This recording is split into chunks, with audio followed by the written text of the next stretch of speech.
South India shopping mall, the wedding మంత్ర, సరికొత్త wedding collection, south India shopping mall. Nellore జిల్లాలో ఘోర road ప్రమాదం జరిగింది. ఆ రోడ్డు ప్రమాదంలో నలుగురు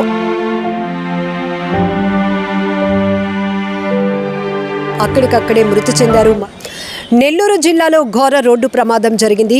ఆత్మకూరు క్రాస్ రోడ్ వద్ద పెట్రోల్ బంక్ వద్ద జరిగినటువంటి రోడ్డు ప్రమాదంలో నలుగురు అక్కడికక్కడే మృతి చెందారు. మరికొందరు పరిస్థితి విషమంగా ఉంది.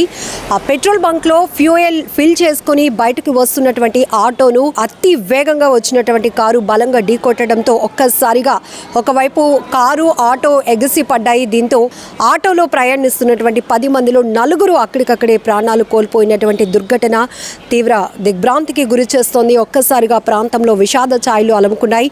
ఈ మధ్య కాలంలో రోడ్డు ప్రమాదాలు చూస్తే ప్రతి ఒక్కరికి వణుకు పుడుతోంది. అదుపు తప్పుతున్న వాహనాలు ఎగసి పడుతున్నాయి. ఎంతో మంది ప్రాణాలు బలి తీసుకుంటున్నటువంటి రోడ్డు ప్రమాదాల దుర్ఘటన ప్రతి ఒక్కరిని తీవ్రంగా కలిచివేస్తోంది. ఇక ఈ రోడ్డు ప్రమాదాలు ఎక్కువగా జరుగుతూ ఉండటం, అది కూడా జాతీయ రహదారిపై జరుగుతున్న రోడ్డు ప్రమాదాలపై కూడా పోలీసులు ఒక అంచనాకు వస్తున్నారు. ఎక్కువగా రాత్రిపూట తెల్లవారుజామున డ్రైవర్లు నిద్రమత్తులో ఉండటం, అలాగే వాహనాలు అవుట్ ఆఫ్ కంట్రోల్ అంటే అతి వేగం వల్ల వాహనాలు అదుపు తప్పి బోల్తా కొడుతూ మరికొంతమంది ప్రాణాలు కూడా బలి తీసుకుంటున్నాయి. ఎదురుగా వస్తున్న వాహనాలను ఢీకొంటున్నాయి. వెనుక నుంచి వస్తున్నటువంటి వాహనాలు బలంగా ఢీకొట్టడంతో కొన్ని ప్రమాదాలు జరుగుతున్నాయి.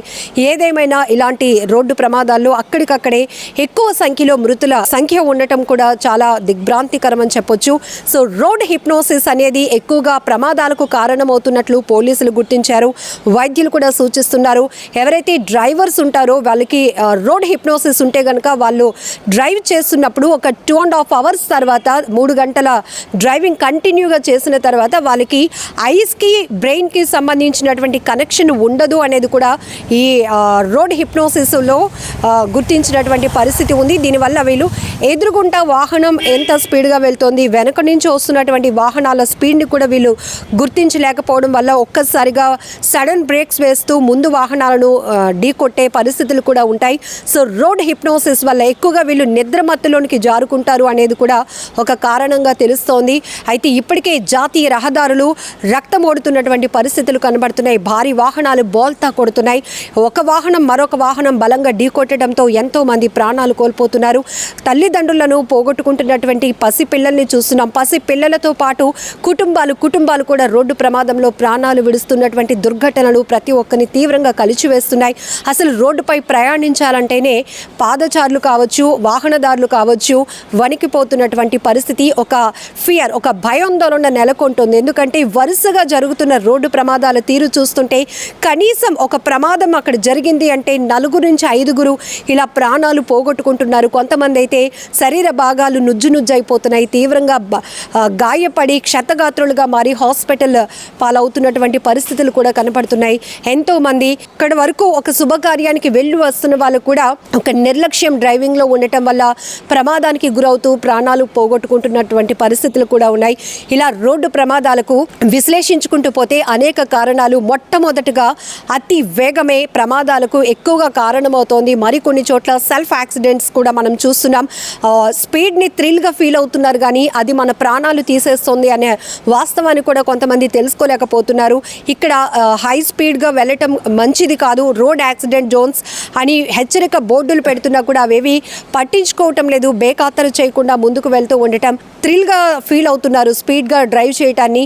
సో దీనివల్ల కూడా ఎక్కువగా ప్రమాదాలు జరుగుతున్నాయి. మరికొన్ని చోట్ల అయితే ఈ కుక్కలు అడ్డు రావటం కూడా, విశాఖలో 2 యువకులు ప్రాణాలు పోగొట్టుకున్న ఘటన మరొక ముందే మరొక ప్రమాదం జరిగింది. బొగ్గు లారీ బోల్తా పడింది. రోడ్డుకు అడ్డంగా ఉండిపోవడంతో సిగ్నల్స్ పైకి దూసుకు వెళ్లడంతో చాలా వాహనాలు కూడా డ్యామేజ్ అయినటువంటి పరిస్థితి. లక్కీగా అక్కడ ఎలాంటి ప్రాణ నష్టం జరగలేదు. కానీ ఇలా రోడ్డు ప్రమాదాల తీరు చూస్తుంటే భారీ వాహనాలు, ఫిట్నెస్ లేకుండా రోడ్డు ఎక్కుతున్న వాహనాల వాళ్ళకు కూడా అనేక మంది ప్రాణాలు పోగొట్టుకుంటున్నటువంటి పరిస్థితులు నెలకొన్నాయి.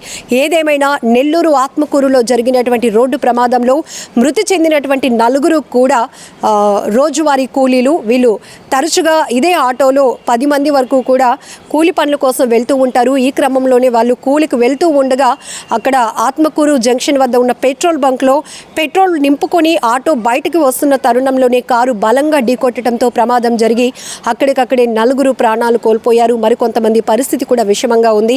ఏదేమైనా రోడ్డు ప్రమాదాలు పూర్తిగా నివారణకు ఎలాంటి చర్యలు తీసుకుంటే బాగుంటుందనుకుంటున్నారో కామెంట్ బాక్స్లో మెన్షన్ చేయండి.